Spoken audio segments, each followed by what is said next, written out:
saja ya. Ini sebenarnya tidak usah, ini tidak usah ya. Kalau kita melakukan vulva hygiene saja artinya ada orang dengan penyakit yang tidak bisa turun dari tempat tidur. Jadi misalnya pada pasien penurunan kesadaran sehingga dia tidak bisa melakukan vulva hygiene dengan baik ya. Kenapa suka dicampurkan dengan botol cebok dan pispot?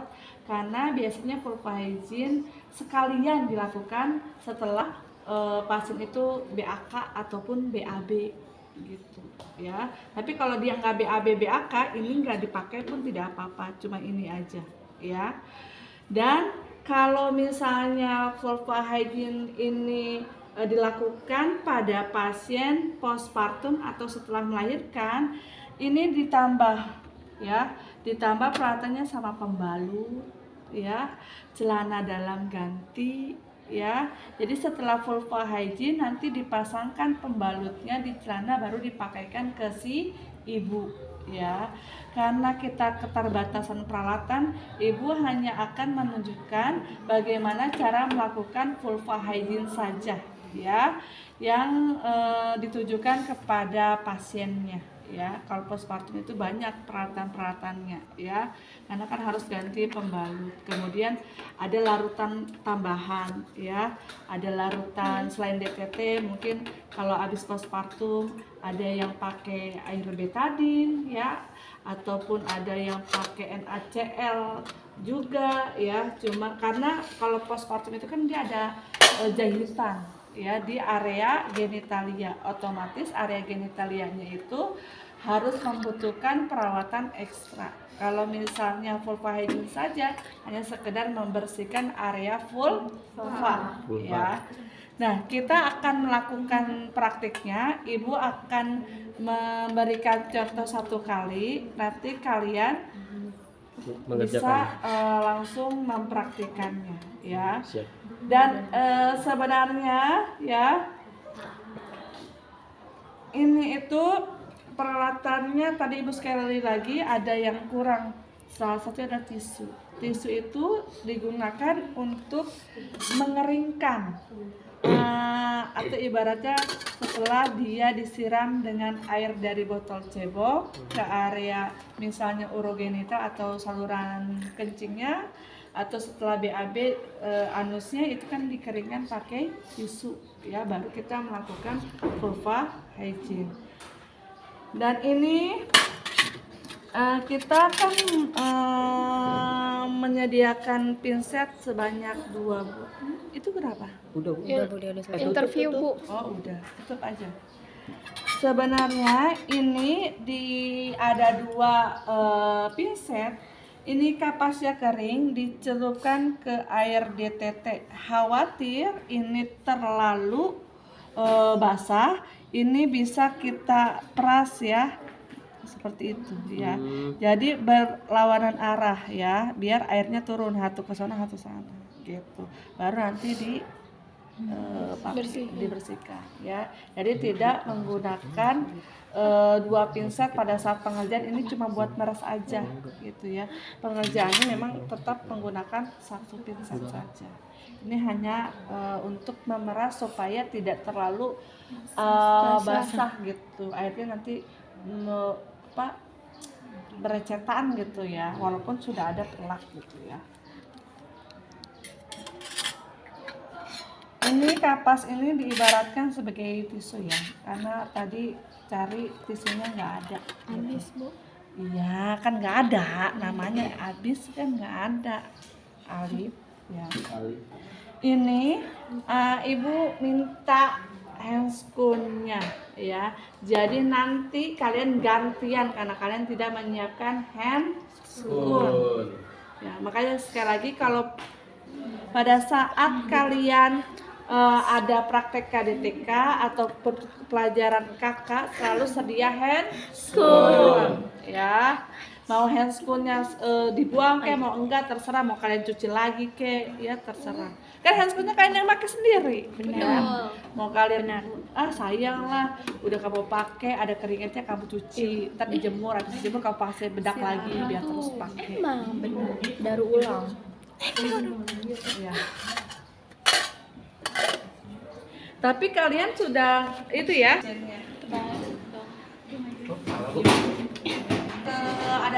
Ada suaminya atau ada keluarganya, kita ngomong dulu ke keluarganya ya. Suami. Namanya mau Pak Haijin, perempuan. Nah, assalamualaikum pagi Pak.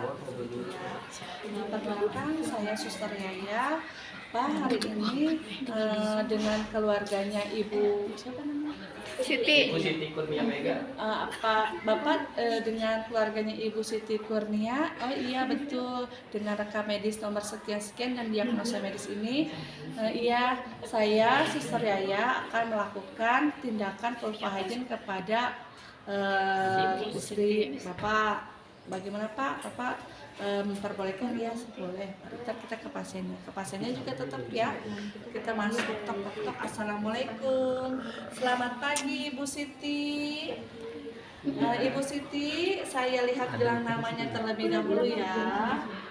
Ini dengan Ibu Siti Kurnia ya. Bisa sebutkan tanggal lahirnya, kan pasti di sini ada gelang identitas pasien ya. Dia nanti menyebutkan nama lengkapnya Ibu siapa? Siti Kurnia Pemda. Kita lihat di gelangnya sama apa enggak ya. Tanggal lahirnya.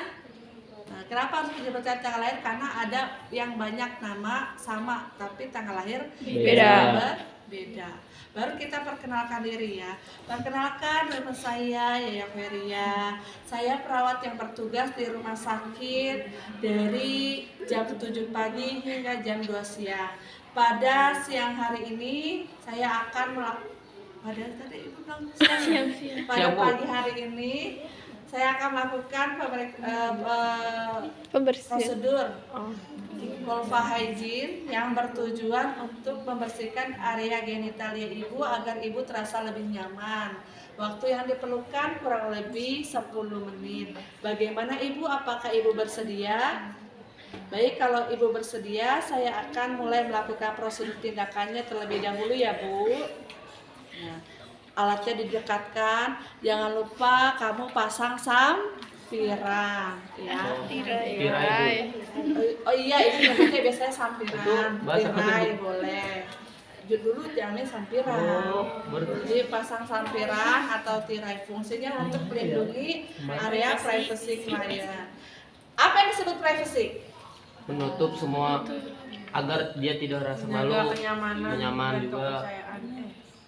Privacy itu adalah hal-hal yang harus dirahasiakan. Privasi. Ya, kan? Apa yang harus dirahasiakan? Ya, area pribadi. Area vitalnya Bu. Makanya teman sebelahnya juga tidak boleh Lihat. Ya. Setelah itu kita boleh mengatur posisi pasien ya. Jangan lupa kita pasang dulu yang namanya APD.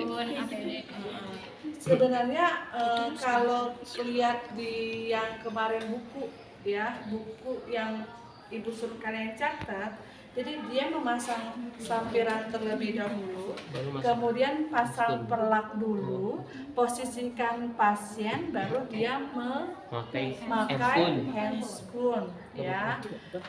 Boleh nggak Bu atau langsung pasang handscoon saja ya, kita mengikuti prosedur sesuai dengan buku saja ya.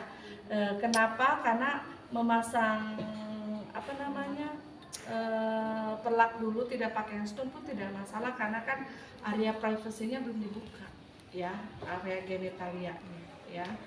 Jadi nanti pasiennya disuruh pasang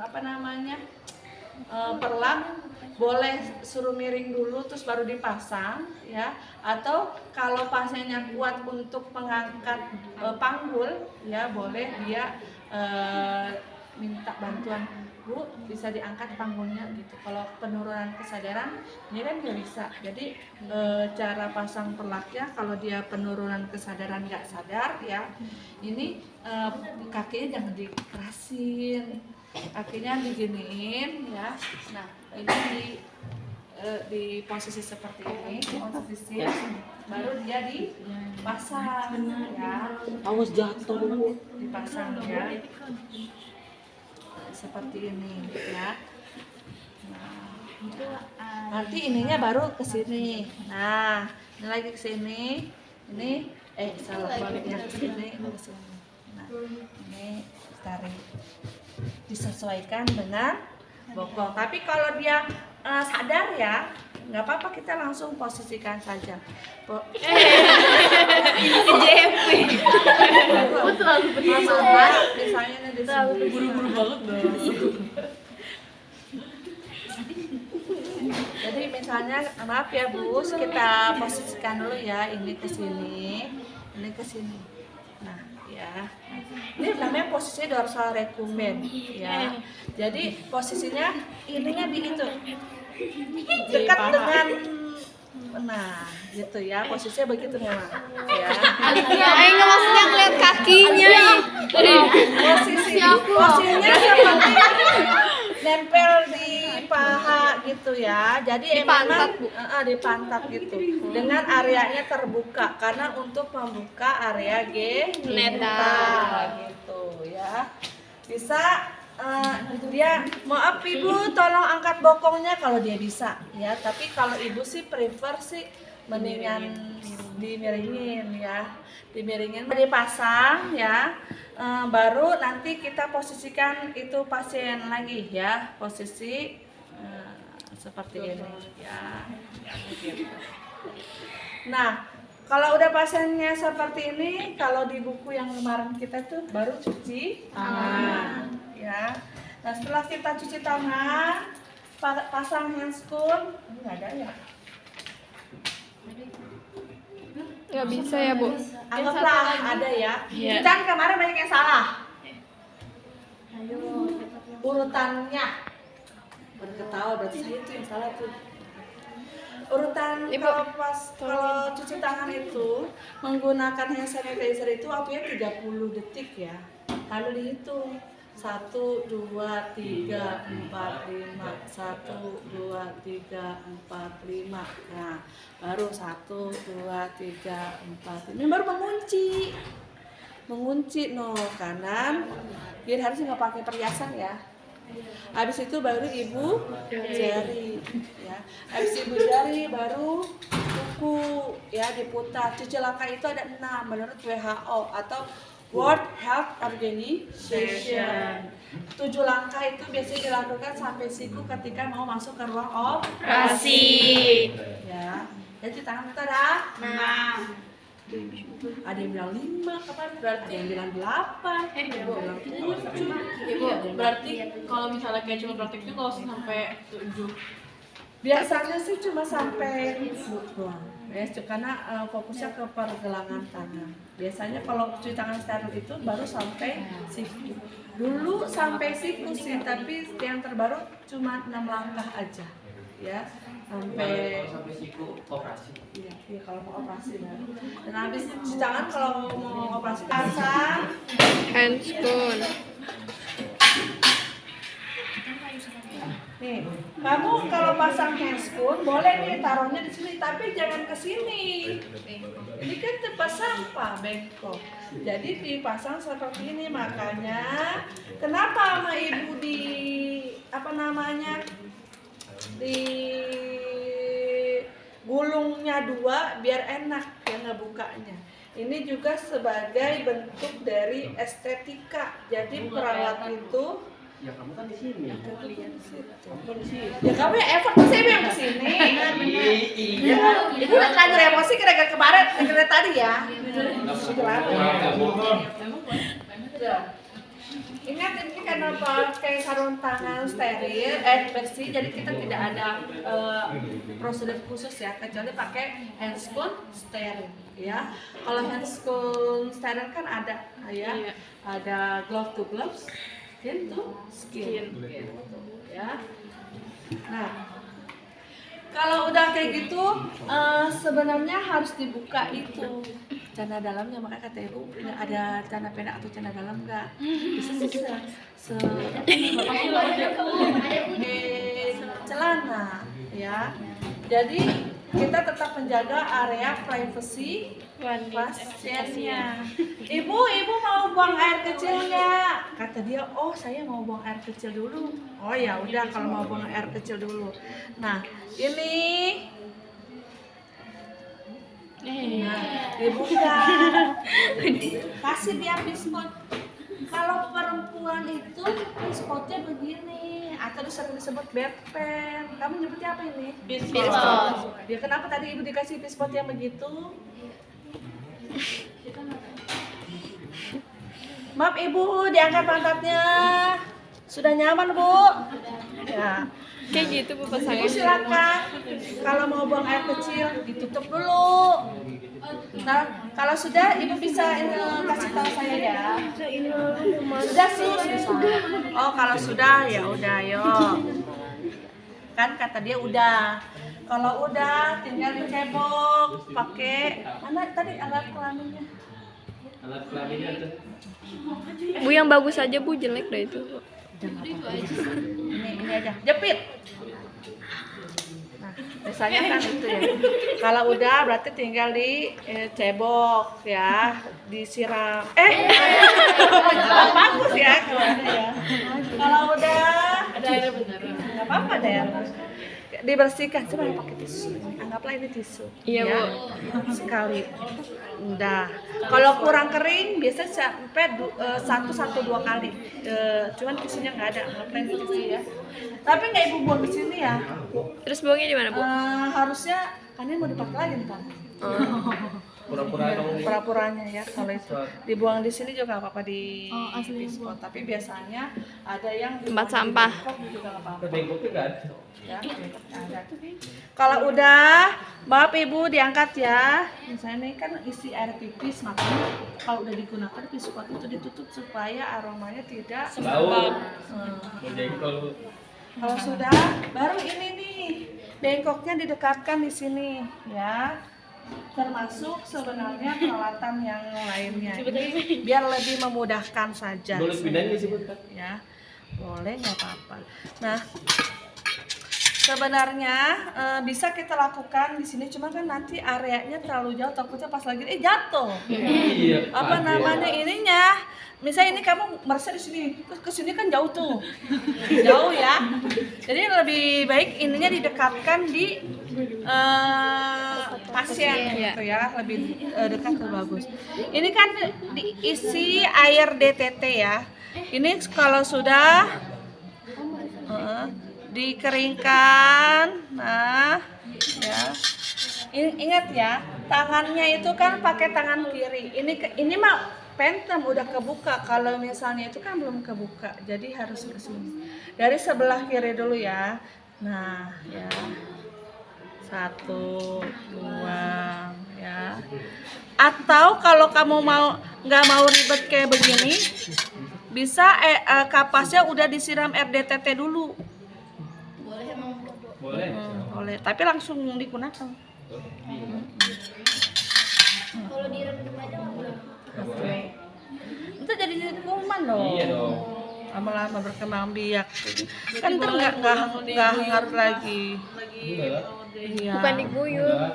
Jadi kita celupin. Udah dicelupin, udah. Terus baru main gitu. Kanan, ini yang labia minoranya ya. Salah.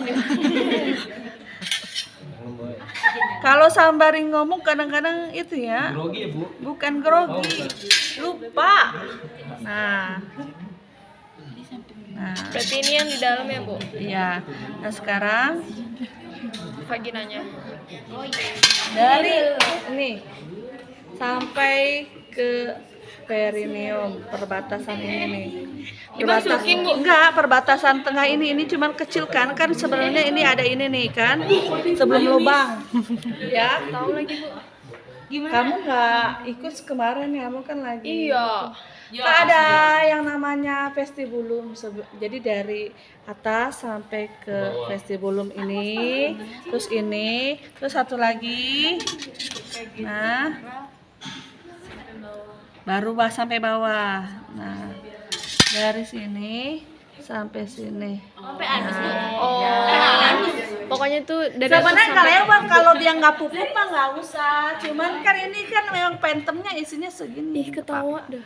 Ya apa sampai Anus ya kan harus kena bagian terakhir. Selesai, ini dirapikan ya, dirapikan peralatannya ya. Nah, ini Enggak dikeringin, Bu. kan tadi tisu kan ini sebenarnya udah nggak basah. Oh. Tisu itu biasanya buat cebok aja. Kan ini kita ngebersihin pakai kapas yang direndam air DTT. Air DTT kan udah lembab, udah basah gitu ya. Tapi harusnya kondisinya jangan basah ya, lembab. Jadi jangan terlalu becek, makanya harus diperas gitu ya. Nah, ini kalau sudah sendiri kan prosedur udah selesai, pakein lagi celananya. Kadang orang suka lupa pakein celana, makanya kalau nggak ada celananya suka lupa. Maaf Ibu, saya pasangkan lagi celananya ya, pakai lagi celananya. Ininya misalnya, ya. Nah pakein tuh udah dipakein. Angkat Bu bokongnya, nah udah pakai celana. Ibu bisa diluruskan lagi. Atau pas lagi begini mau diambil susah, kalau gampang tolong angkat bokong, tapi kalau susah nanti miring lagi aja. Udah pakai celana nih ya, udah pakai celana. Ibu maaf ya. Bu, kalau misal kan tadi kakinya lagi ditekuk gitu, Bu. Terus yang diturunin cuma satu aja langsung miring nggak apa-apa. Yang penting mah ini mah teknik aja sih. Ya. Ya. Kadang pas posisi dorsal recumbens dia bisa ngangkat bokong sekalian diambil juga boleh. Gitu ya. Sudah pakai celana dalam ya? Tutup lagi. Ya. Kalau buka handscoon nggak boleh asal ya. Kamu buka handscoon ininya tariknya paling ujung begini. Habis ini tarik. Nah, ini tuh posisinya menggenggam. Ya. Nah, baru ini ke sini. Jadi satu tuh begini. Ya, baru di dua. Terus baru cuci tangan lagi, ya. Biasanya habis cuci tangan, ya, takutnya kan suka lupa, ya. Ada yang langsung dokumentasi, ada yang dokumentasinya nanti di yang tempat lain. Tapi kalau kalian bawa tulis langsung dokumentasinya biar nggak lupa. Misalnya genitalia tidak ada darah, lendir tidak ada, kemerahan tidak ada, misalnya gitu. Kalau dia habis lahiran jahitan bagus, tidak ada pus atau nanah, kayak gitu ya. Nah, kalau udah selesai, Ibu, saya sudah selesai melakukan fupa hygiene-nya. Bagaimana Ibu, perasaan Ibu sekarang? Sudah lebih nyaman. Ibu, ada hal yang mau ditanyakan? Kalau Ibu tidak ada lagi yang mau ditanyakan, saya akan pamit undur diri. Jika Ibu memerlukan bantuan, Ibu bisa pencet bel di samping tempat tidur Ibu. Kalau begitu saya permisi. Nah, bawalah semua barang-barangnya. Kalau cowok gimana, Bu? Kalau ke batang, ya, ke kepala, ya, sama ke skrotum. Batangnya enggak. Ibu, Bu, kalau misalnya batangnya kena sama testisnya gimana? Dipegang. Apanya? Batang itunya kena sama testisnya, Bu. Terus kita pegang, kita angkat. Memang diangkat kan, ya. Tapi biasanya kan dia posisinya harusnya sih tidak tegang. Ini kan posisinya lagi ditegang ya. Nah, kalau tegang kan dia agak kaku ya. Jadi bisa diangkatnya tidak perlu effort gitu loh kalau misalnya dia tidak bangun seperti itu ya. Tinggal Halih mukanya. bersihkan biasanya. Terus kemudian kepalanya satu sapan, skrotumnya. Udah. Sekarang kita